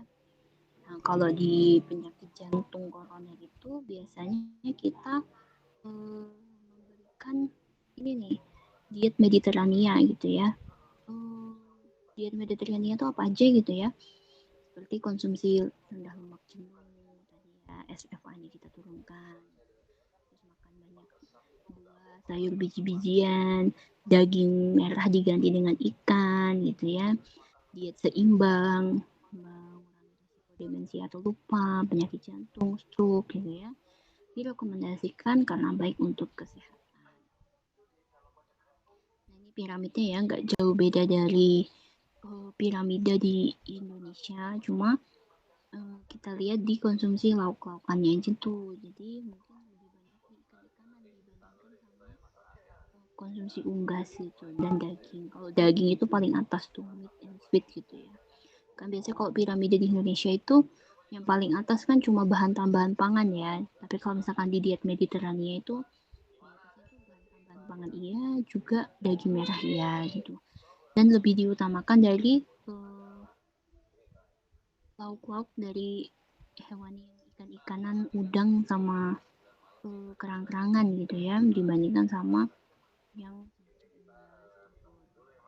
tapi juga dibatasi gitu ya, kalau unggas-unggasan ya dibatasi itu ya luar biasa. Makanya kadang-kadang dia kolesterol, jangan makan udang gitu, udang banyak kolesterolnya. Sebenarnya bukan masalah udangnya yang banyak kolesterol, cara memasaknya gitu ya. Kalau misalkan cara memasaknya udang saus padang ya iya kolesterolnya tinggi gitu ya. Kalau udang cuma direbus, dikukus tanpa bahan tambahan lainnya, itu nggak masalah untuk dikonsumsi oleh penderita kolesterol gitu. Jadi kita lihat lagi. Nah ini guideline-nya ya. Makanan utama misal 1-2 porsi buah-buahan, ditambah 2 plus porsi sayuran gitu ya. Untuk beras atau nasinya 1-2 porsi. Minyak zaitun sebagai lemak untuk memasak gitu. Jadi jangan pakai minyak kelapa sawit. Karena apa? Minyak kelapa sawit itu mengandung lemak trans atau lemak jenuh. Zaitun mengandung mufa atau lemak tidak jenuh tunggal gitu ya. Jadi setiap harinya kalau misalkan itu bisa ditambah nih 2 porsi susu. Susunya apa? Yang low fat, high calcium gitu ya. Sama nih seperti DASH diet sebelumnya ya. Nanti minggunya apa sih? Nah, kita bisa pilih unggas-unggasan, ikan gitu ya, kacang-kacangan. Konsumsi daging merah boleh nih, tapi nggak boleh lebih dari 2 porsi dalam seminggu gitu ya. Jadi 1 porsi aja dalam mingguan gitu. Kalau telur, kalau sama kuningnya 0 sampai 4 porsi telur. Tapi kalau misalnya putihnya doang nggak masalah, nggak ada pembatasan ya. Jadi dalam mingguannya juga kurang dari 2 porsi makanan manis. Mungkin kalau misalkan pengen cheating sedikit nggak masalah. Nah, ini tips-tipsnya gitu ya. Makan lebih banyak sayur dan buah, termasuk ikan. Terus makan roti dan gandum gitu, bukan sereal putih atau rendah serat. Jadi yang ada seratnya gitu ya. Hot gitu. Atau roti mungkin sudah banyak dijumpai gitu ya. Zaitun atau minyak rapeseed gitu ya. Mungkin ada mahal sedikit, cuma lebih sehat ya. Apalagi sekarang juga nggak terlalu jauh harganya dibandingkan sama minyak kelapa sawit gitu ya. Tambahan kacang ke dalam diet gitu ya. Gitu ya. Dan mengurangi asupan dari merah seperti yang tadi, tidak lebih dari 2 serving per minggu gitu. Nah, mungkin satu lagi itu mengenai gagal jantung atau serangan jantung, gagal jantung gitu ya. Ini tidak kemampuan dari si jantung itu untuk memompa darah dari jantung ke seluruh tubuh gitu ya. Nah, stage-nya banyak nih, dari A, B, C, D. Ya. Dari A mungkin cuma high risk gitu ya, tapi nggak ada nggak ada kelainan struktur di dalam jantung. Yang D gitu ya, yang stage-nya gitu ya, sudah sampai stase akhir gitu ya, yang perlu banget treatment. Etiologinya apa sih? Bisa iskemik heart disease gitu ya, jantung iskemik gitu ya, yang tadi mungkin ada penumpukan tiba-tiba atau hipertensi atau kardiomiopati gitu ya, atau memang kerusakan di jaringan jantungnya gitu.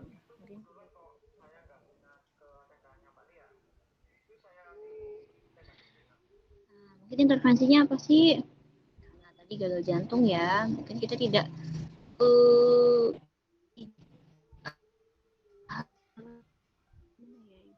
tidak boleh meningkatkan atau membuat si kerja jantung itu semakin meningkat gitu ya. Contohnya apa sih? Yang pertama harus restriksi atau pembatasan dari asupan cairan sama asupan sodium gitu ya, natrium ya. Kenapa? Takutnya kalau misalkan kita berlebihan dalam konsumsi cairan gitu ya, volume semakin meningkatkan kerja jantung juga untuk memompa darahnya juga. Nanti juga correction dari defisiensi nutrisinya, mungkin karena dia ada baru gagal jantung step awal gitu ya, menyebabkan sesak nafas, atau memang dia tidak bisa aspirasi dengan baik gitu ya, respirasi dengan baik gitu ya, yang akhirnya menyebabkan penurunan ke makanan. Jadi harus benar-benar tuh dilihat, apakah ada defisiensi kebutuhan kah, atau gitu ya. Nanti juga harus ada edukasi nih ke pasiennya, gunanya apa, untuk meningkatkan apa sih, asupan makan gitu ya, terus untuk memberikan edukasi dalam pemilihan bahan makanan yang bagus untuk si pasiennya. Nutrition intervensinya ya, sama kayak diet RG3 ya, masih diberikan sodium tapi dibatasi gitu, kurang dari 5.000 gram atau 5.000 miligram atau 5 gram garam, itu masih nggak apa-apa. Jadi kalau untuk cairannya bisa dilihat dari 1 mililiter per kilo kalori kebutuhan energinya. Mungkin kita kebutuhan energinya 1.500 nih, ya udah kita cairannya 1.500 ml juga, gampangnya seperti itu. Nanti juga dilihat dari output urinnya sama dari itu si jantungnya gitu ya, kondisi si jantung pasiennya. Nah, untuk monitoring dan evaluasinya ya.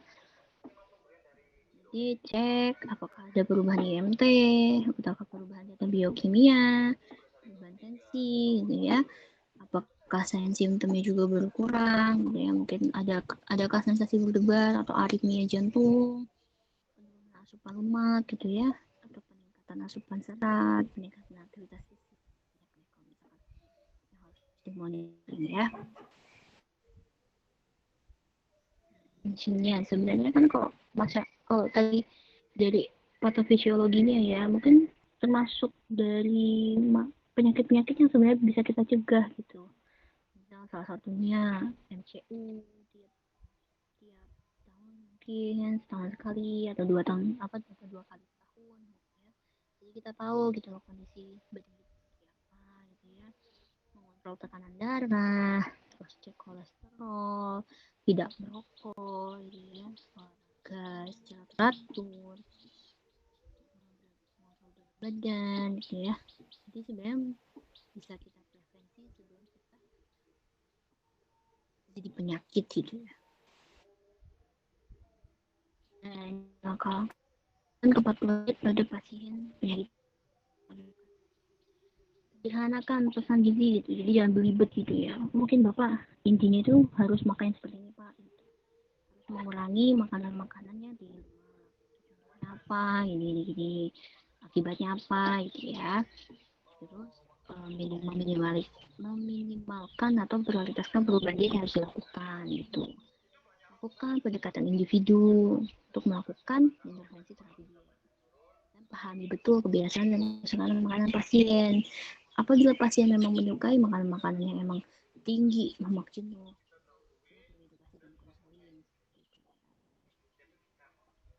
terus ciptakan hubungan yang baik dengan pasien maupun keluarganya. Lalu mulailah terapi diet sejak awal pasien didiagnosis penyakit dan lain-lainnya. Oke, itu untuk jantung.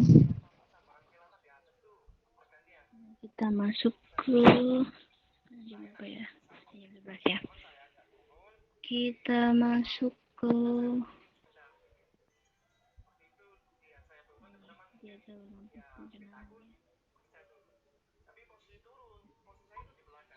mungkin ini saluran dari atas dulu ya. Di atas itu dari mana sampai mana sih? Dari mulut sampai lambung gitu. Jadi mungkin ada beberapa penyakit aja yang sering terjadi gitu ya. Masih pada bersama saya kan, suaranya masih jelas kan ya? Masih Bu. Nah mungkin diet saluran cerna ya, bagian atas dulu ya, nanti bagian bawah ya. So, bisa sih ini untuk hari ini, cuma takut udah pada ngantuk nih, malah nggak fokus nanti. Ya besok aja. Iya Bu, siap. Nah, aku yang saluran cerna bagian atas ya, dimulai dari mungkin disfagia itu apa sih? Gampang itu fagi itu makan, jadi gangguan menelan gitu ya. Karena apa? Karena ya mungkin ada ketutupnya saluran cerna gitu ya, atau memang ada luka di dalam saluran cerna bagian atas gitu ya, mungkin kerongkongan atau esophagus luka gitu, akhirnya dia nggak bisa menelan gitu ya. Nah, tujuan diet disfagianya apa sih? Pertama, menurunkan risiko aspirasi. Apa itu aspirasi? Aspirasi itu keselak ya teman-teman. Atau kalau misalkan tersedak aspirasi itu. Kalau respirasi kan bernafas, kalau aspirasi itu tersedak gitu. Mungkin kan beberapa orang yang disfagi itu memang gangguan kesulitan gitu ya. Bisa jadi karena mungkin kelemahan massa ototnya atau tertutupnya saluran cerna tadi gitu ya, atau ada luka gitu. Nah biasanya kalau aspirasi itu melemahnya ngotot di esofagusnya gitu ya. Jadi buat nelen tuh akhirnya tersendat. Contohnya di pasien apa sih? Pasien stroke biasanya. Fungsi menelan itu sudah tidak bagus itu, akhirnya bukan masuk ke tenggorokan gitu ya. Mencegah dan mengoreksi defisiensi zat gizi dan cairan pasti karena dia disfagi gitu ya, tidak bisa makan gitu ya, otomatis jadi defisiensi zat gizi. Syarat dietnya apa sih? Cukup energi, protein, sama zat gizi. Mungkin bisa kalian udah sering saya bahas yang kemarin ya. Tadi saya kasih tahu lagi gitu ya. Genetiknya sudah segini, proteinnya kalau cukup berarti 0,1 gram per kilogram berat badan, lemaknya cuma 25% gitu ya. Jadi karbohidrat bisa menyusul tuh 60% dari total kebutuhan gitu ya. Mudah dicerna, porsi kecil tapi sering. Karena memang ada gangguan menelan, kita carilah bahan makanan yang memang tidak sulit untuk dikonsumsi atau diberikan kepada pasien gitu ya. Cukup cairannya gitu. Bentuk makanan disesuaikan dengan kemampuan menelan. Contohnya, kalau misalkan dia memang tidak bisa makan biasa, kita kasih makanan lunak. Kalau misalkan dia nggak bisa makanan lunak, kita kasih makanan saring. Kalau misalkan masih nggak bisa makanan saring, kita kasih makanan cair penuh gitu ya. Tapi kalau cair jernih itu jangan kita kasih gitu. Maksudnya apa? Cair jernih itu kayak susu yang ibaratnya kayak cuma jus gitu, jus tapi yang sudah kita saring benar-benar cuma kasih air gitu. Jadi contohnya kayak teh lah, ya, teh manis gitu ya. Kenapa dia terlalu encer gitu ya? Bisa menyebabkan resiko tadi tersedaknya itu semakin meningkat gitu ya. Jadi kalau misalkan memang dia nggak bisa per oral, apakah kita harus kasih pasang NGT? Itu tergantung kemampuan si pasiennya. Gitu ya. Cara memesannya nanti mungkin ada lembar diet gitu ya, ada pasien baru, ya mungkin bisa makanan cair penuh, makanan cair kental, makanan saring, makanan lunak gitu ya. Kemampuan pasiennya. Lanjut. Nah, ini diet pasca hematemesis melena. Apa sih hematemesis melena? Sebenarnya itu dua penyakit yang mungkin sama-sama berdarahnya gitu. Kalau hematemesis itu kan muntah darah. Kalau melena itu BAB darah gitu ya. BAB hitam biasanya kalau melena itu. Kalau misalkan BAB darah itu biasanya nggak jauh-jauh dari hemoroid, bukan dari hemoroid gitu ya. Nah, kalau hematemesis melena mungkin memang ada darah di saluran cerna. Nah, mungkin kalau hematemesis muntah darah ya dia di saluran itu ya, masih di saluran atas gitu ya, mungkin esofagusnya yang luka gitu ya, atau gigi-giginya yang luka yang menyebabkan adanya muntah darah gitu ya. Kalau melena bukan, ini kan saluran pencernaan atas, cuma kok ada BAB darah. Maksudnya BAB darah itu bukan di saluran bagian bawahnya ya. Jadi pup itu kan seharusnya warnanya tidak hitam gitu ya. Ketika terjadi luka di saluran pencernaan bagian atas gitu ya, kita tahu nih dia luka di bagian atas. Hematemesis melena, contohnya apa? Dari melenanya gitu ya.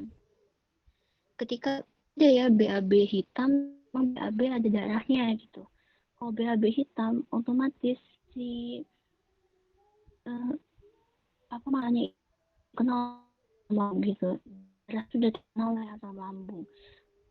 Berarti kan otomatis dia masih ada di pencernaan bagian atas gitu, karena masih tercampur oleh asam lambung, makanya nanti BAB-nya menjadi hitam.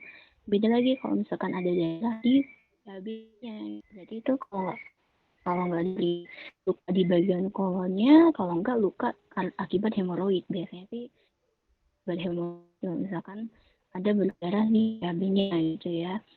Kalau misalkan BAB hitam, jadi biasanya sudah kanan itu sudah darah itu sudah tercampur dengan asam lambung gitu, yang akhirnya menjadi hitam gitu ya. Makanya melena itu ke penyakit dalam pencernaan bagian atas karena masih terkait dengan gitu ya. Ini apa sih? Istirahat sama ulang yang dan ini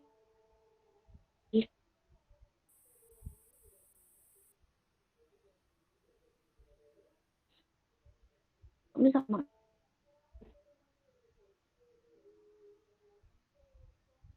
ini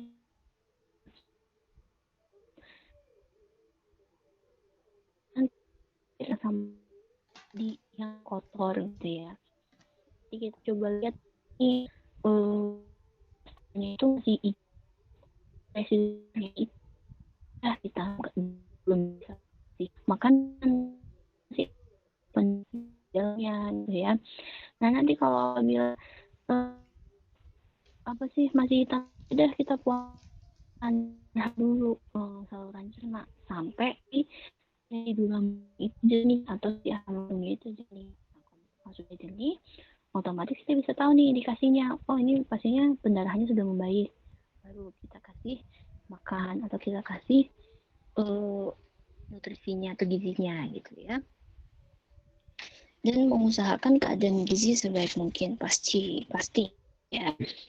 Syaratnya apa sih? Tidak merangsang saluran cerna pasti ya. Jadi nggak mungkin ketika dia sakit lambung atau dia pendarahan di bagian esofagus kita kasih yang pedas-pedas gitu ya. Mungkin jadi itu nanti sakitnya ya. Tidak meninggalkan sisa. Maksudnya apa tidak meninggalkan sisa? Jelaskan sebelumnya. Tidak meninggalkan spesies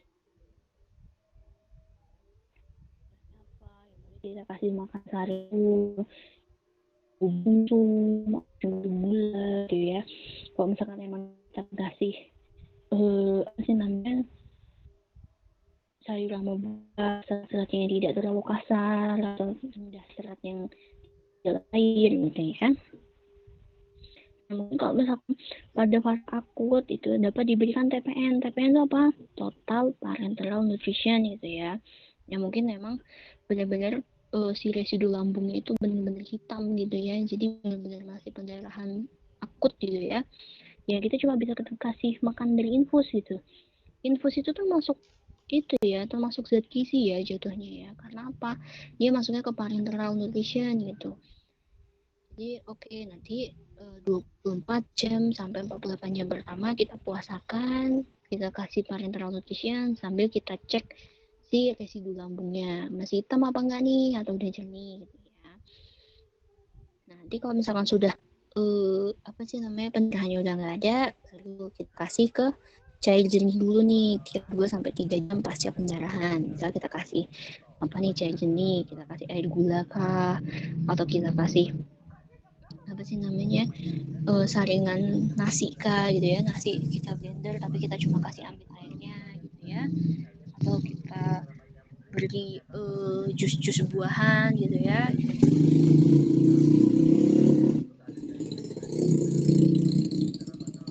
Oke, ada iklan lewat sedikit teman, kita lanjutkan ya. Nah ini kalau misalkan cair jernih ini beri karena nilai gizinya rendah gitu. Pasti rendah apa? Karena kan cuma mengandung 1 sampai 2 zat gizi gitu ya. Contohnya cuma air gula gitu ya. Itu cuma karbohidrat aja gitu. Atau air jus-jusan gitu ya, jus-jus. Tapi kan jus yang benar-benar udah disaring yang benar-benar. Jadi kalau cair jernih itu cairan yang kok kita senterin itu masih nembus gitu ya, cahayanya gitu ya. Beda sama itu kalau kita senterin tuh nggak nembus cahayanya. Contohnya itu kayak susu full cream gitu ya, susu yang kental gitu. Nah, bisa lanjut. Nah, ini masuk ke penyakit lambung gitu ya. Penyakit lambung itu jadi apa aja sih? Gastritis akut kronis ya. Gastritis tuh kalau gampangnya mah gitu ya. Nanti kalau kalian udah masuk ke dunia pekerjaan gitu ya, dunia rumah sakit, jangan lagi ada yang nyebut mah gitu ya. Mah itu kan bahasa latinnya lambung ya sebenarnya ya. Saya sakit lambung. Ya bener sih sakit lambung sakit mah, cuma kan bukan bukan patologinya ya. Patologinya kita sebutnya gastritis gitu, akut atau kronis gitu ya. Ulkus pepticum, mungkin ada ulkus di lambungnya gitu ya. Atau pasca operasi lambung atau kanker lambung gitu.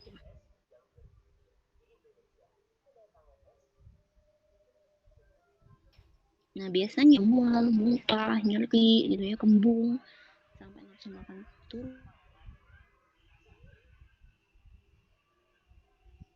kalau sudah banyak banget dispepsia gitu ya. Jadi nanti banyak tuh ada GERD atau gastroenteritis reflux disease, ada Crohn disease,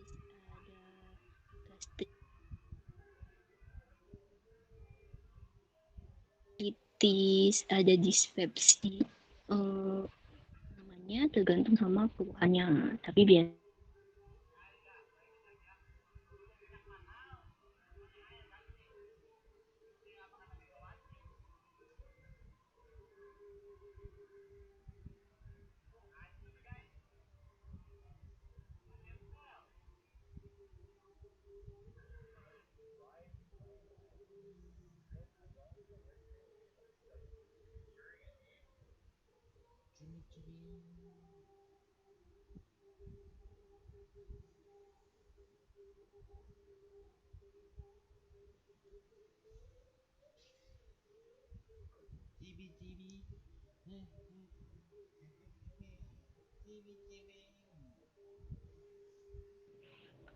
Ibu, maaf Bu, suara nggak ada.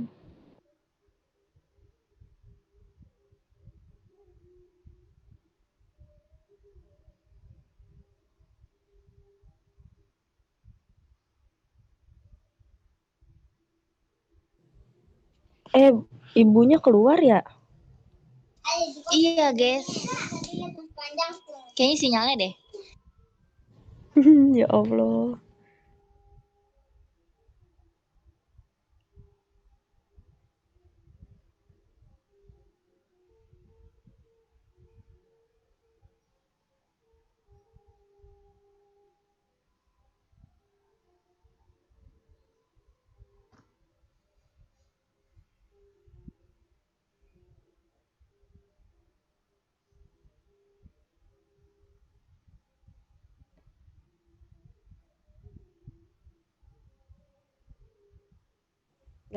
Guys, ini ibunya kemana guys? Nggak tahu, guys. Mie kan jadinya ibunya. Lapar ya, lapar. Wah, lapar nih si Tari. Ngebahas mie nih.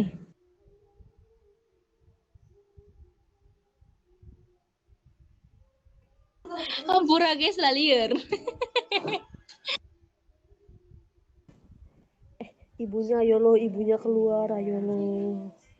Tahu nih Asri nih, ibunya pundung kan. Cicing, asri. Taunya cicing doang. Taunya cicing doang. Gimana sih orang Sunda nggak tahu ini? Ayo lo, ibunya ini lo, ayo lo keluar. Kalian sih didiemin. Tadi pada ngelihat gue buka kamera nggak? Untungnya lagi gak ngeliat. Kagak. Alhamdulillah. Omuk ya. Aduh, muak lagi ya Allah, kebuka. Ntar ada ini di rekamannya. Nah betul. Kita lihat ya tayangan ulangnya ya. Screenshot.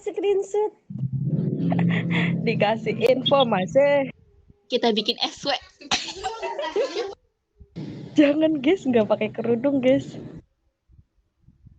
Wah, lo ke Alif lihat. Ntar auto viral tuh, gak sengaja pencet gitu on cam.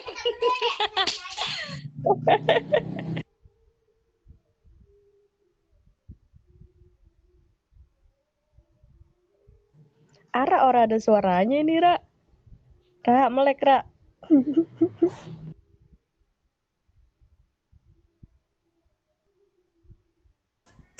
panggil lagi ibunya, Weh. Iya, kayaknya mah jaringannya dah. Ya, soalnya dari tadi suaranya putus-putus. Iya, Mak. Gue ngedengerinnya susah. Iya, putus-putus kan. Jaringan gue. Kalip. Weh, nggak mau. Habis lebaran nggak mau. Apaan? Ini dosennya kemana, Kak? Kuotanya habis kali. Padahal cuma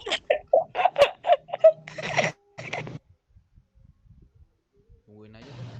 Kagak ngasih info. Ya, siap. Siap, Bos.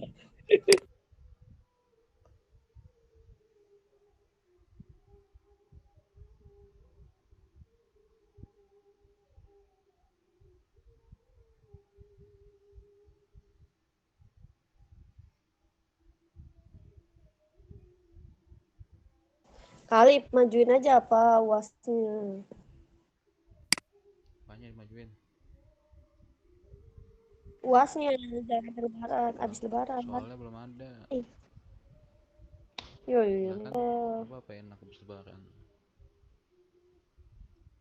Kagak, iya habis lebaran ini liburan aja pikirannya.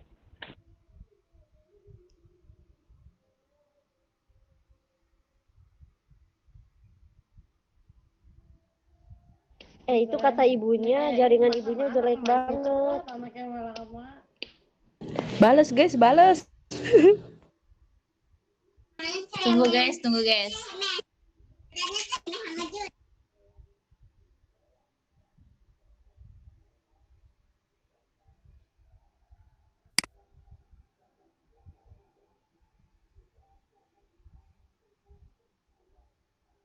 Oke, lanjut besok guys. Kemudian Bubar. Dadah. berbagai penyebab Ya, memang seringkali bersama-sama pada mekanisme